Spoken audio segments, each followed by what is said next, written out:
Meio-sol amarelo, de Chimamanda Ngozi Adichie. Capítulo 2, continuação. Olana optou por não ir de avião até Kano. Ela gostava de sentar à janela do trem para ver a densa mata passando, as planícies relvadas se abrindo, o gado balançando o rabo e sendo conduzido por nômades de peito nu. Quando chegou a Kano, mais uma vez, ficou admirada que fosse tão diferente de Lagos, de Inusuka, de sua cidade natal, Umunati, de que o norte inteiro fosse tão diferente do sul. Em Kano, a areia era fina, cinzenta, tostada pelo sol, nada parecida com a terra vermelha e grumosa de Umunati. As árvores eram raquíticas, ao contrário do verdor explosivo que se esparramava e lançava sombras na estrada para Umunati. Em Kano, eram quilômetros intermináveis de planície, que seduziam os olhos a espiar mais longe, até que a terra parecia se juntar ao céu branco prateado. Olana tomou um táxi na estação de trem e pediu ao motorista para parar primeiro no mercado, para que pudesse cumprimentar o tio Mambezi. Nas vielas estreitas do mercado, manobrou por entre garotinhos que levavam cargas pesadas na cabeça, mulheres pechinchando, vendedores berrando. Uma loja de discos tocava a música High Life a todo volume, e ela parou uns instantes para cantar Taxi Driver junto com o Bob Benson, antes de seguir apressada para a barraca do tio. As prateleiras dele estavam forradas de baldes e utensílios domésticos. «Oh, Malicha!» disse ele, quando a viu. Era assim que chamava a mãe de Olana também, Formosa. Andei pensando muito em você e sabia que viria nos ver em breve. Tio, boa tarde. Eles se abraçaram. Olana descansou a cabeça em seu ombro. Ele tinha cheiro de suor, de mercado a céu aberto, de utensílios guardados em prateleiras empoeiradas. Era difícil imaginar o tio Mambezi e a mãe crescendo juntos, irmão e irmã. Não só porque o rosto claro dele não tinha nada da beleza da mãe, mas também porque ele era um homem da terra. Às vezes Olana se perguntava se o admiraria tanto assim se ele não fosse tão diferente da mãe. Sempre que Olana aparecia, tio Mambezi sentava com ela no quintal, depois do jantar, para lhe contar as últimas notícias da família. A filha solteira de uma prima que engravidara e que ele queria que fosse morar com eles, para evitar os comentários maliciosos do povo da aldeia. Um sobrinho que morrera em Kano e as tentativas de achar um jeito barato de levar o corpo de volta para casa. Ou então eram coisas de política. O que a União Ibo estava organizando, protestos, discussões. A União se reunia em seu quintal.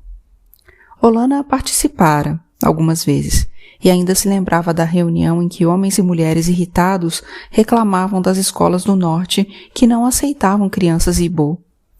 Tio Mambezi havia se levantado e batido o pé. Ndi bi anie, meu povo, nós construiremos nossa própria escola, é assim que vai ser. Mas Olana tinha ficado cismada. Não ia ser fácil construir uma escola. Talvez fosse mais prático convencer o povo do norte a aceitar crianças Ibo. No entanto, nesse momento, apenas poucos anos depois, lá estava ela, na avenida do aeroporto, passando em frente à escola da União Ibo. Era a hora do recreio e o pátio estava cheio de alunos. Meninos, de times diferentes, jogavam futebol no mesmo campo, de modo que havia uma profusão de bolas voando. Olana se perguntou como é que eles poderiam saber de qual time era cada bola. Grupos de meninas, mais perto da avenida, brincavam de yoga e swell, batendo palmas ritmicamente, enquanto pulavam, primeiro numa perna, depois na outra. Antes que o táxi parasse no compound comunitário de Sabongari, Olana viu tia Ifeka sentada diante de seu quiosque, na beira da rua. Enxugando as mãos nos panos desbotados que vestia, ela abraçou a sobrinha. Afastou-se um pouco para olhá-la. Depois, abraçou-a de novo. Ah, nossa Olana! Minha tia, Kedu? Melhor ainda por ver você aqui. Arise ainda não voltou da aula de costura? Ela deve estar chegando. Como ela está? O Nogawakua? E as costuras, como vão? A casa está cheia de moldes que ela cortou. E como vão o de Chenzo e Ekene? Continuam trabalhando. Vieram de visita na semana passada e perguntaram por você. Como é que Maiduguri está tratando os dois? Os negócios aumentaram? Nenhum dos dois me disse que está morrendo de fome. Tia Ifeka sacudiu de leve os ombros. Olana examinou aquele rosto banal e desejou, por um breve e culpado minuto, que fosse ela a sua mãe. De todo modo, tia Ifeka era praticamente a mãe delas, já que tinha sido em seus seios que Olana e Kainene mamaram. Os da mãe secaram logo depois que as gêmeas nasceram. Kainene costumava dizer que os seios da mãe não tinham secado coisa nenhuma, que a mãe dera as duas para a tia amamentar só para não ficar ela própria com os seios caídos. Venha, Dani, disse Ifeka, vamos entrar. E puxou-a para o interior das venezianas de madeira que encobriam as mercadorias bem arrumadas do quiosque, caixas de fósforos, gomas de mascar, balas, cigarros, detergentes. Depois apanhou a valise de Olana e foi na frente, atravessando o quintal. A casa, térrea e estreita, não era pintada. As roupas no varal estavam paradas, rígidas, como se dessecadas pelo sol abrasador da tarde. Velhos pneus de carro, aqueles com os quais as crianças brincavam, estavam empilhados debaixo dos galhos da cuca. Olana sabia que aquela tranquila monotonia do quintal em breve se dissolveria, tão logo as crianças voltassem da escola. As famílias deixariam as portas abertas, varanda e cozinha se encheriam de vozes. A família do tio Mambese ocupava 2 cômodos. No primeiro, onde sofás surrados eram empurrados para o canto, à noite, para abrir espaço às esteiras, Olana desempacotou as coisas que levara para eles. Pão, sapatos, frascos de creme, enquanto tia Ifeka olhava para ela, com as mãos nas costas. Que alguém possa lhe retribuir, que alguém possa lhe retribuir. Arise voltou para casa alguns instantes depois, e Olana fez o possível para plantar os pés bem firmes no chão, para não deixar o abraço animado da prima derrubá-la. Irmã, você devia ter avisado que vinha. Ao menos a gente teria varrido melhor o quintal. Ah, irmã, Amma Makdi, você está ótima e tem histórias para contar, que bom. Arise ria. Seu corpo gorducho, seus braços redondos, sacudiam enquanto ela ria. Olana lhe deu um abraço apertado. Teve a sensação de que as coisas estavam todas em ordem, da maneira como deveriam estar, e mesmo que de vez em quando despencassem, no fim tudo se arranjava de novo. Era esse o motivo de ela ter ido até Kano. Essa paz, cheia de lucidez. Quando os olhos de tia Ifeka começaram a dardejar pelo quintal, Olana já sabia que estava procurando uma boa galinha. A tia sempre matava um frango, quando ela chegava, ainda que fosse a última ave ciscando no quintal. As penas marcadas com uma pincelada ou 2 de tinta vermelha, para distinguir das galinhas dos vizinhos, que por sua vez tinham pedaços de pano amarrado nas asas, ou tintas de cor diferente. Olana não reclamava mais da galinha, assim como também não reclamava que os tios dormissem em esteiras, ao lado dos inúmeros parentes que sempre pareciam estar por lá, deixando para ela a cama do casal. Tia Ifeka caminhou como quem não quer nada até uma galinha marrom, agarrou-a rapidamente e entregou-a a Arise, para que fosse matar no quintal. Sentaram-se na porta da cozinha, enquanto Arise depenava a galinha e tia Ifeka soprava a palha do arroz. Havia um vizinho cozinhando milho, e, vez por outra, quando a água borbulhava demais, o fogo assobiava. Crianças brincavam no quintal, erguendo poeira branca e gritando. Surgiu uma briga debaixo da cuca, e Olana ouviu a voz de uma criança gritar com a outra, em Ibu. A xota da sua mãe! O sol tinha avermelhado no céu e começava a baixar quando tio Mambese chegou. Ele gritou para que Olana fosse cumprimentar seu amigo Abdul Malik. Olana já tinha visto esse Haussá uma vez. Ele vendia sandálias no mercado, na barraca pegada do seu tio. E ela comprara alguns pares para levar para a Inglaterra. Mas no fim nem tinha usado porque era pleno inverno lá. Nossa Olana acabou de se formar na Universidade de Londres. Isso não é para qualquer um, disse tio Mbezi, orgulhoso. Muito bem, disse Abdul Malik. Abrindo sua sacola, tirou lá de dentro um par de sandálias e entregou-as a Olana. O rosto estreito, pregueado num sorriso, os dentes enodoados de noz de cola, tabaco e coisas que Olana não conhecia, manchados com vários tons de amarelo e marrom. Parecia que era ele que estava recebendo um presente. Tinha a mesma fisionomia daqueles que se maravilhavam com a educação e têm a serena convicção de que ela jamais será sua. Olana pegou as sandálias com as 2 mãos. Obrigada, Abdul Malik, muito obrigada. Abdul Malik apontou para as gordas vagens maduras da cuca e disse: Venha até minha casa, minha mulher cozinha sopa muito doce de cuca. Eu vou sim, mas numa outra vez. Ele resmungou mais alguns parabéns, antes de sentar na varanda com o tio Mbezi, diante de uma bacia de cana-de-açúcar. Eles mordiam a casca verde dura e chupavam a polpa branca sumarenta, falando Haussá e rindo. Cuspiam a cana chupada na poeira.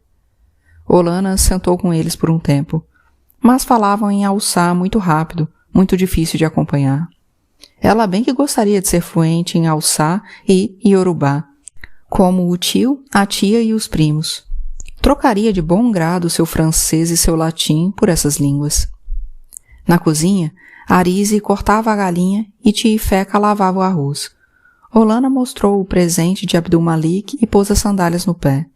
As tiras pregueadas vermelhas fizeram seu pé parecer mais esguio, mais feminino. Muito bonita, disse tia Feca. Eu vou agradecer a ele. Olana sentou-se numa banqueta e, cuidadosamente, evitou olhar os ovos de barata, cápsulas negras e lisas, incrustadas em todos os orifícios da mesa. Havia uma vizinha acendendo fogo num canto e, apesar das aberturas chanfradas no teto, a cozinha estava toda enfumaçada. Em Macuá, tudo o que a família dela come, todos os dias, é caldo de peixe, disse Arise, franzindo os lábios na direção da vizinha. Eu acho até que os coitados dos filhos dela nem sabem em que gosto tem carne. Arise atirou a cabeça para trás e riu. Olana deu uma olhada para a mulher. Ela era Ijexá e não compreendia o ibu de Arise. Talvez ela goste de caldo de peixe. Ô Di, Egu, que gosta que nada. Você sabe a ninharia que custa isso? Arise continuava rindo, quando se virou para a vizinha. E Biba, estou dizendo à minha irmã maior que a sua sopa sempre cheira que é uma delícia. A mulher parou de soprar a lenha e sorriu. Um sorriso sábio, e Olana chegou a pensar que ela entendia ibu, mas preferia dar corda para as brincadeiras de Arise. Havia qualquer coisa em Arise que fazia as pessoas perdoarem suas travessuras. Quer dizer que está indo para Nusuka para se casar com o Odenigbo, irmã? Perguntou Arise. Casar propriamente não. Eu só quero ficar perto dele e também quero dar aula. Os olhos redondos de Arise eram de espanto e de admiração. Só mulheres que têm todo esse estudo feito você podem dizer uma coisa dessas, irmã. Se as pessoas como eu, que não têm estudo, esperarem muito mais, vamos todos acabar extintos. Arise parou de falar uns instantes, enquanto tirava um ovo translucidamente pálido de dentro da galinha. Eu quero um marido hoje, amanhã e sempre, e como quero. Minhas colegas todas já me deixaram e foram para a casa dos maridos. Você ainda é jovem, disse Olana. Devia se concentrar nas suas aulas de costura por enquanto. E é a costura que vai me dar um filho? Mesmo que eu tivesse conseguido passar no exame para poder continuar nos estudos, ainda assim, eu ia querer ter um filho agora. Para que tanta pressa, Ari? Olana gostaria de pôr o banco mais junto da porta, mais perto do ar fresco, mas não queria que a tia Feca, ou Arise, ou mesmo a vizinha, soubessem que a fumaça irritava seus olhos e sua garganta, ou que ovos de barata a deixavam nauseada. Ela queria parecer acostumada a isso tudo, a essa vida. Eu sei que você vai se casar com Odenigbo, irmã, mas, para ser franca, não sei se eu quero que você se case com um homem de Abá. Os homens de Abá são tão feios, Kai. Se Mohammed fosse Ibu, claro que você ia se casar com ele. Nunca vi um homem mais bonito. Odenigbo não é feio. A beleza vem em formas diversas, disse Olana. Isso é o que os parentes do macaco feio, Enue, disseram para ele, para fazê-lo se sentir melhor, que a beleza vem de formas diversas. Os homens de Abá não são feios, interveio a tia. Meu pessoal vem de lá, afinal de contas. E o seu pessoal não é meio parecido com um macaco? Perguntou Arise. Seu nome todo é Arizendikunen, não é? Você vem do pessoal da sua mãe. Então talvez você também se pareça um pouco com um macaco, resmungou tia Ifeca. Olana riu. Agora me diga, Ari, por que você está falando tanto em casamento? Por acaso viu alguém de quem você gostou? Ou será que eu devo procurar um dos irmãos de Mohammed para você? Não. Arise abanou a mão no ar, num falso horror. Papai me mataria antes, se soubesse que eu cheguei a olhar para um alçar. Só se o seu pai matar um cadáver, porque eu acabo com você antes dele, disse tia Ifeca, levantando-se com uma tigela de arroz limpo. Tem alguém sim, irmã. Arise aproximou-se de Olana. Só que eu não sei muito bem se ele está me notando ou não. Por que é que você está cochichando? Perguntou tia Ifeca. E eu estou falando com a senhora? Não é com a irmã maior que estou conversando? Perguntou Arise para a mãe. Mas ergueu a voz ao continuar a conversa. O nome dele é Nakawanze, e ele é daqui de perto, de Ogide. Trabalha na ferrovia, mas nunca me disse nada. Não sei se ele está prestando atenção em mim o bastante. Se ele não está prestando atenção em você o bastante, é porque tem algo de errado com a vista dele, disse tia Ifeca. Alguém já viu uma mulher como esta? Porque eu não posso conversar em paz com a minha irmã maior. Arise girou os olhos, mas era óbvio que estava satisfeita e que, muito provavelmente, usara essa oportunidade para contar à mãe sobre Nakawanze. Nessa noite, deitada na cama dos tios, Olana viu Arise através da cortina fina, pendurada numa corda presa a pregos na parede. A corda não estava bem puxada e a cortina afundava no meio.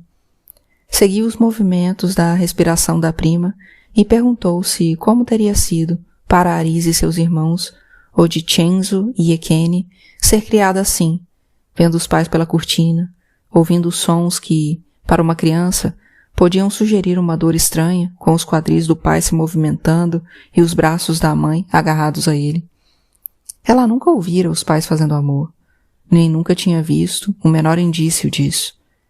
Crescera separada por corredores que iam ficando mais compridos e mais espessamente acarpetados a cada mudança. Quando se mudaram para a casa atual, com seus 10 quartos, os pais optaram por quartos separados pela primeira vez.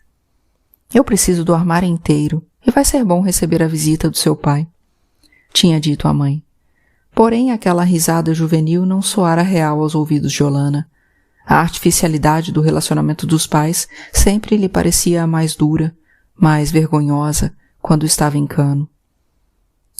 A janela acima dela estava aberta, e o ar, parado e denso com os cheiros do esgoto atrás da casa, onde as pessoas esvaziam suas comadres. Logo mais, escutou o zum-zum abafado dos limpadores noturnos da cloaca, que recolhiam os dejetos. Adormeceu escutando as pás raspando no chão, enquanto os homens trabalhavam, protegidos pela escuridão. Os mendigos parados nos portões da casa da família de Mohammed não se mexeram quando viram Olana. Permaneceram sentados no chão, encostados nos muros de barro que cercavam a casa.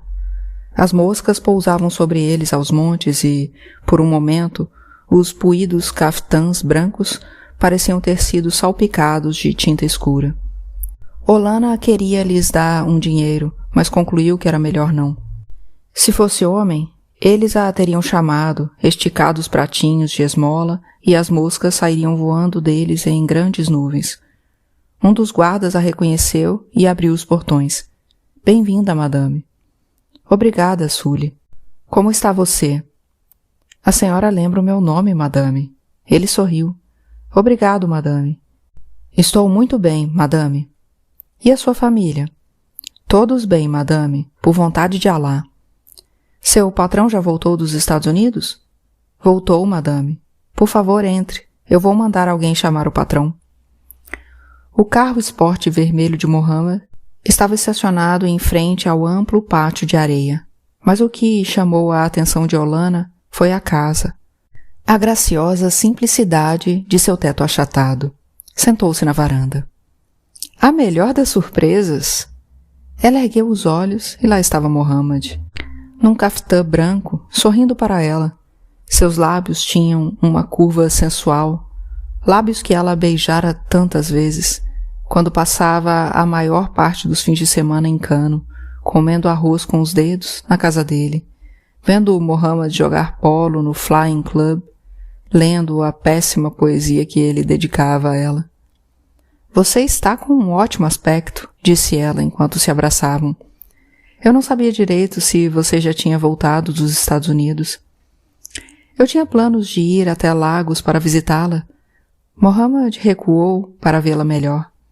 Havia um viés na posição da cabeça, um estreitamento dos olhos que significavam que ele ainda nutria esperanças. Eu vou me mudar para Nusuka, disse ela. Quer dizer, então, que vai se tornar uma intelectual e casar-se com o catedrático? Ninguém falou nada a respeito de casamento. E como vai a Janet? Ou será que é Jane? Eu misturo as suas mulheres americanas. Mohammed ergueu uma sobrancelha. Ela não pôde evitar admirar sua pele cor de caramelo. Costumava provocá-lo, dizendo que ele era mais lindo do que ela. O que você fez com o cabelo? Perguntou Mohammed. Não fica bem em você. É assim que o professor quer você? Igualzinha a uma camponesa? Olana tocou nos cabelos recém-trançados com fio negro. Foi minha tia que fez. Eu gostei. Pois eu não. Prefiro as suas perucas. Mohammed se aproximou e abraçou-a de novo. Quando sentiu os braços dele se retesando em volta de seu corpo, afastou-o. Você não quer me deixar dar um beijo em você? Não, disse ela, ainda que ele não tivesse feito uma pergunta. Você não quer me contar sobre sua Janet Jane?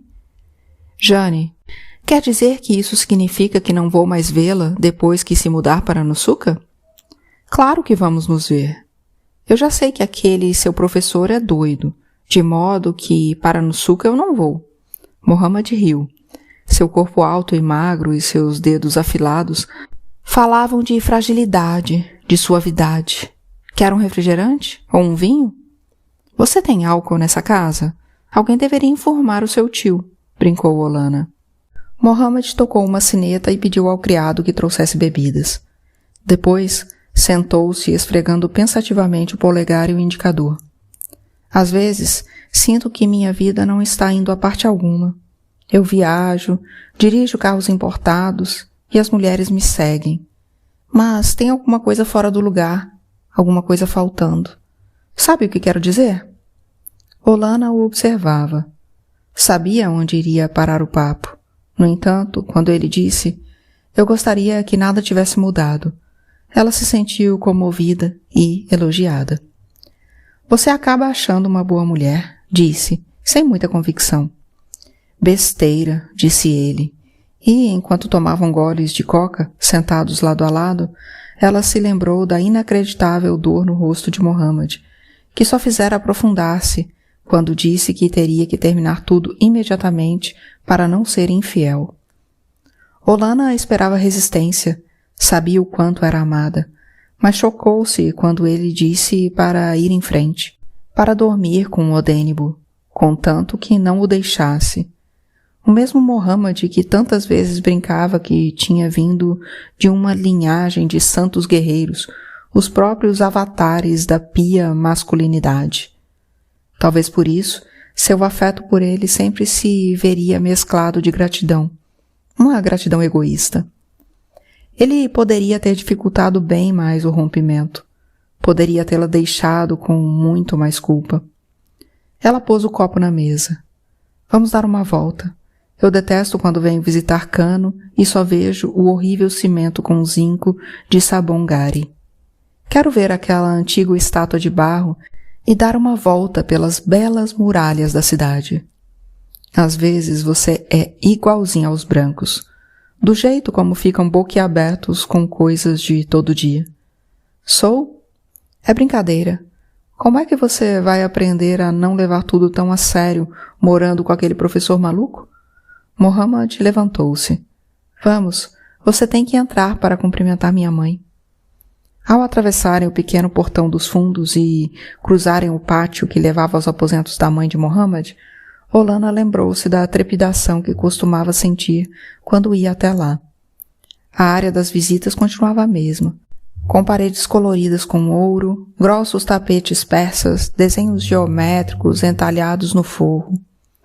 A mãe dele também parecia a mesma, com um anel no nariz e as echarpes de seda em volta da cabeça.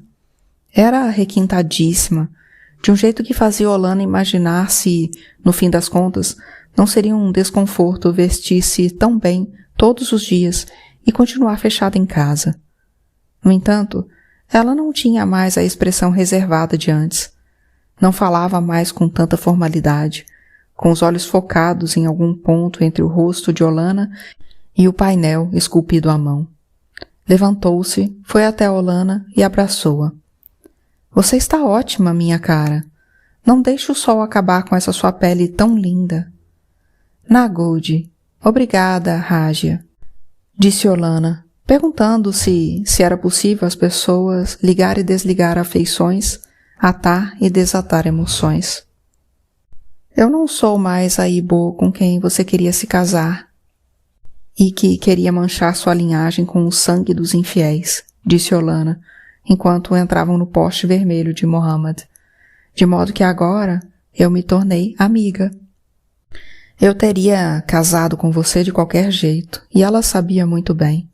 As preferências dela não tinham a menor importância. Talvez não no começo, mas e depois, quando já estivéssemos casados há uns 10 anos?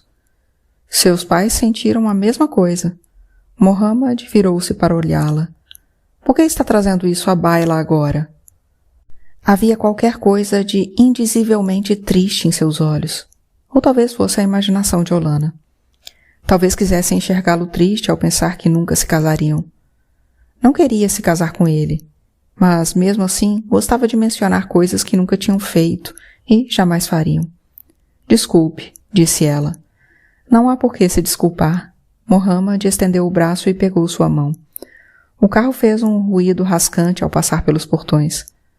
Tem muita poeira no escapamento. Esses carros não foram feitos para rodar por aqui. Você devia comprar um Peugeot bem resistente. Pois é, devia. Olana olhou os mendigos, amontoados em volta dos muros do palácio, com os corpos e os pires de esmola cobertos de moscas. O ar exalava o cheiro das folhas acre apimentadas do azadaraqui. Eu não sou como os brancos, disse ela baixinho. Mohammad olhou para Olana. Claro que não. Você é nacionalista e patriota e logo vai estar casada com seu freedom fighter.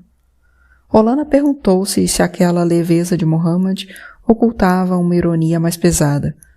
Sua mão continuava presa na dele e ela também sentia curiosidade de saber se ele estava tendo dificuldade em dirigir com uma só.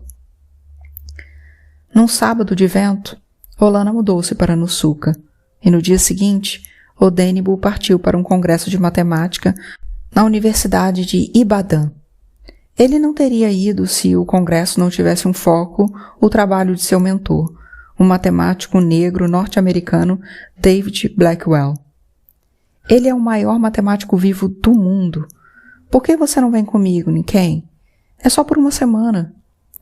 Olana disse não. Queria ter a chance de se acomodar enquanto ele não estivesse por perto, de fazer as pazes com seus medos na sua ausência.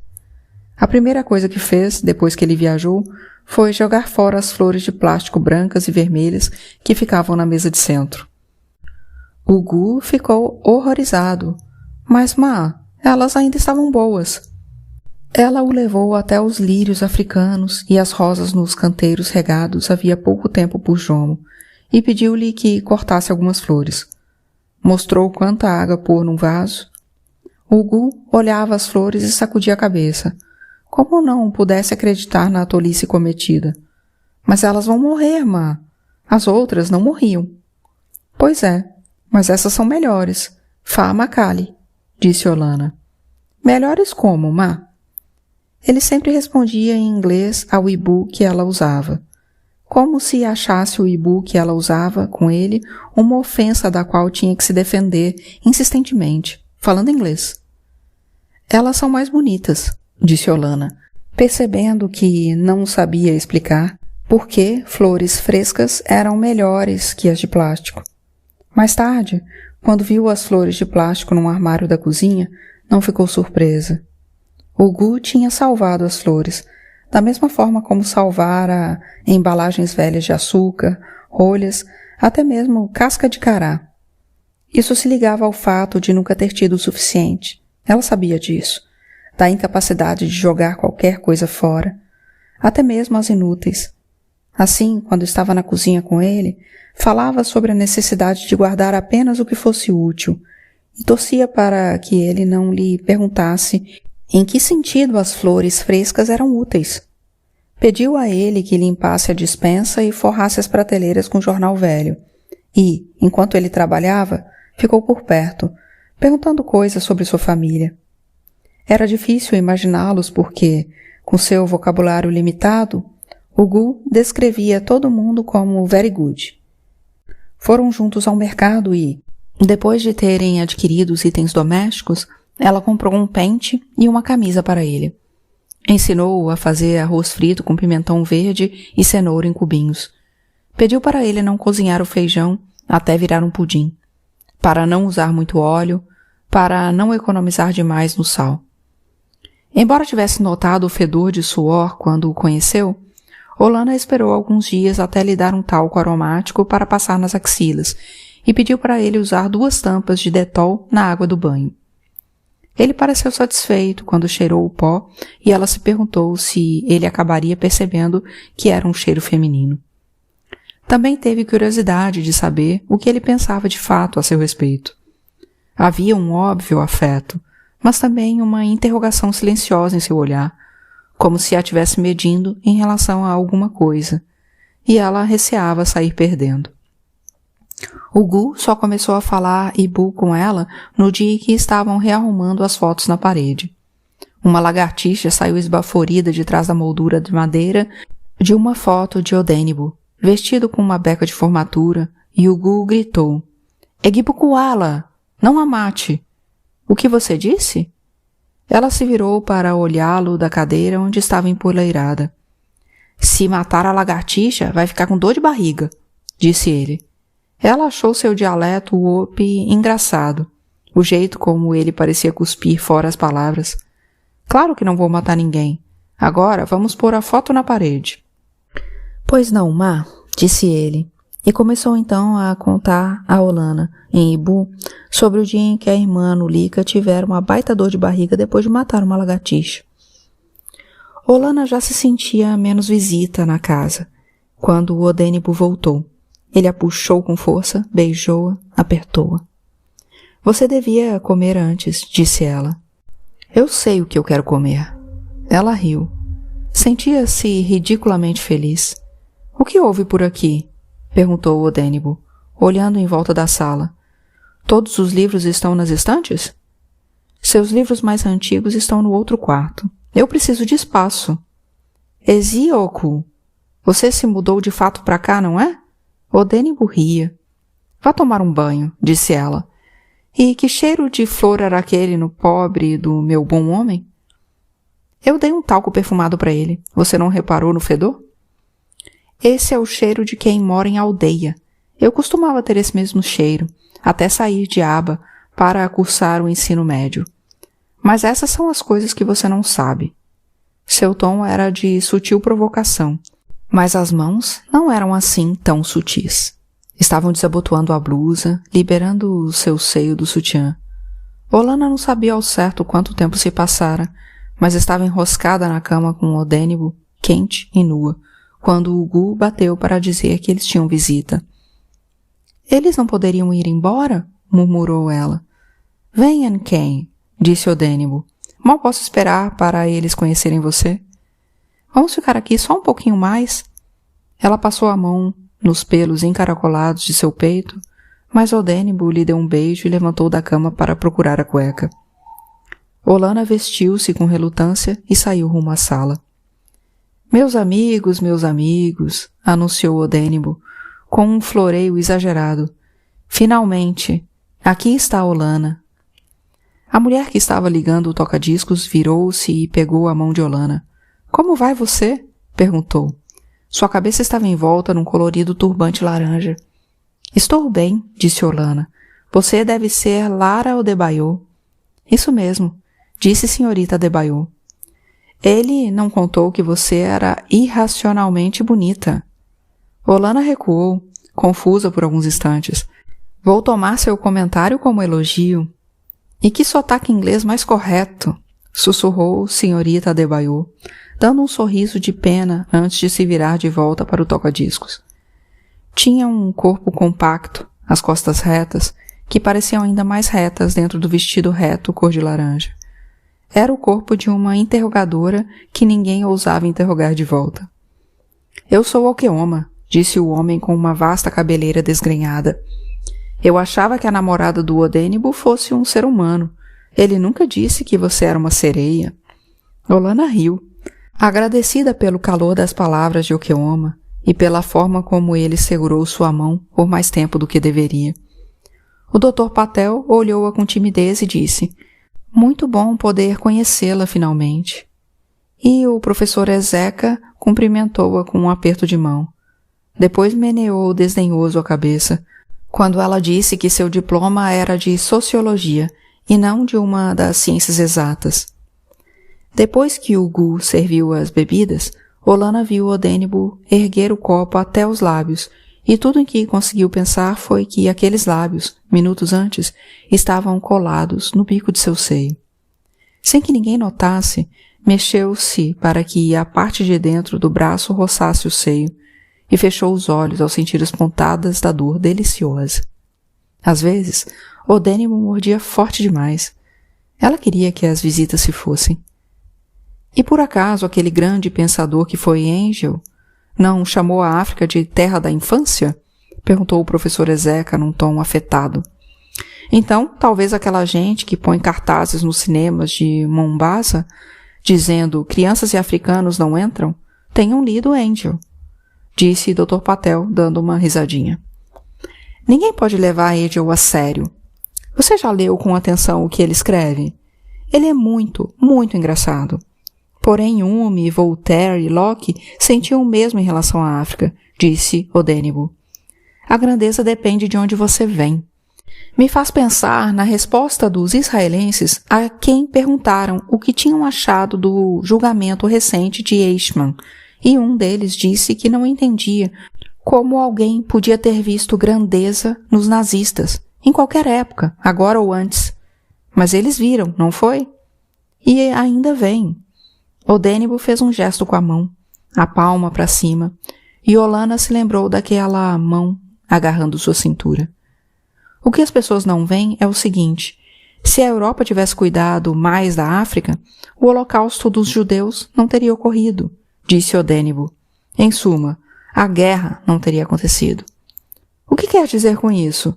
Perguntou a senhorita Adebayo, e ergueu o copo até os lábios. Como pode me perguntar o que eu quero dizer com isso? É evidente, começando pelos hererós.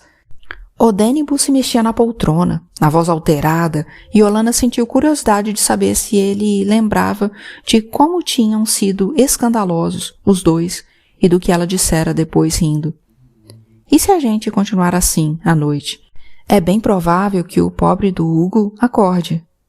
Lá vem você de novo, Odênibo, disse a senhorita Adebayo. Está dizendo que, se os brancos não tivessem dizimado os hererós, o holocausto judeu não teria acontecido? Não vejo ligação nenhuma entre os dois. Você não vê? Perguntou Odênibo. Pois eles começaram os estudos sobre raças com os hererós e terminaram com os judeus. Claro que há uma ligação. Seu argumento não é lógico, seu sofista, disse senhorita Adebayo. E como se, para encerrar a conversa, tomou o que havia no copo de um gole só. No entanto, a guerra foi uma coisa ruim que também foi boa, como diz o povo, interveio Okeoma. O irmão do meu pai lutou na Birmânia e voltou com uma pergunta muito controvertida. Por que ninguém nunca disse que o branco não é imortal? Todos riram. Havia algo de habitual ali, como se já tivesse tido versões diferentes dessa mesma conversa tantas vezes que até sabiam quando rir. Olana riu também e sentiu, por alguns momentos, que sua risada soava diferente, mais estridente que a deles. Nas semanas seguintes, depois que começou a dar aulas em curso de introdução à sociologia, depois de ter se filiado ao clube dos professores e jogado algumas partidas de tênis, depois de ter levado o Hugo ao mercado, dado caminhadas com Odênibo e se unido à Irmandade de São Vicente de Paula, na igreja de São Pedro, Olana começou lentamente a se acostumar com os amigos de Odênibo. Ele a amolava, dizendo que estavam recebendo mais visitas que antes, agora que ela estava ali, que tanto Okeoma quanto Patel estavam se apaixonando por ela. Porque Okeoma vivia querendo recitar poemas nos quais as deusas eram indiscutivelmente caracterizadas como ela, e o Dr. Patel contava histórias demais sobre seus tempos de Makerere, onde sempre desempenhava o papel do perfeito intelectual cavalheiresco. Olana gostava do Dr. Patel, mas eram de Okeoma as visitas que mais apreciava. Os cabelos desgrenhados, as roupas amarfanhadas e sua poesia dramática a deixavam à vontade. E reparou, logo de início, que eram as opiniões dele as que Odênibo mais respeitava, quando dizia «a voz de nossa geração», como se acreditasse nisso de fato. Ela ainda não tinha muita certeza de como interpretar a rouca arrogância do professor Ezeca, sua certeza de que sabia mais do que todo mundo, embora preferisse dizer pouco. Também não sabia bem o que pensar de Lara Adebayo. Teria sido mais fácil se ela mostrasse algum ciúme, mas era como se não considerasse Olana uma rival à altura, com seu jeito pouco intelectualizado, seu rostinho bonito demais e aquele sotaque inglês, imitação do opressor. Olana percebeu então que falava mais quando Lara Adebayo estava presente, que dava opiniões à torto e à direita, querendo impressionar. No Nkrumah, de fato, queria governar a África inteira. Era a arrogância dos Estados Unidos insistir para que os soviéticos tirassem seus mísseis de Cuba.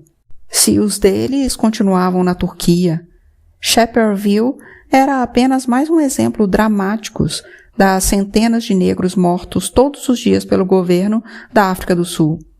Porém, tinha a sensação de que havia uma certa falta de originalidade em suas ideias, e desconfiava que Lara Adebayo sabia disso. Era sempre quando Olana estava falando que apanhava um jornal, ou se servia de mais bebida, ou ia ao banheiro. Por fim, Olana desistiu.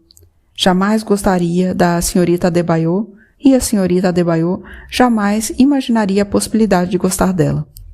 Talvez soubesse, só de olhar, que Olana sentia medo, que estava insegura, que não era uma pessoa com paciência para lidar com as próprias dúvidas. Ela não era como Odênibo, ou como a própria Lara Adebayo, que podia olhar alguém bem nos olhos e dizer com a maior calma do mundo: você é irracionalmente bonita.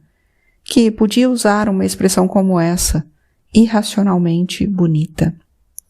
Ainda assim, deitada na cama ao lado de Odênibo, as pernas entrelaçadas nas dele, muitas vezes pensava que sua vida em Nsukka estava envolta num acolchoado de penas macias, mesmo nos dias em que ele se trancava durante horas no escritório. Sempre que ele sugeria que se casassem, ela dizia não. Estavam felizes demais, ainda que imprecisamente, e ela queria conservar esse elo. Temia que o casamento achatasse tudo numa parceria prosaica.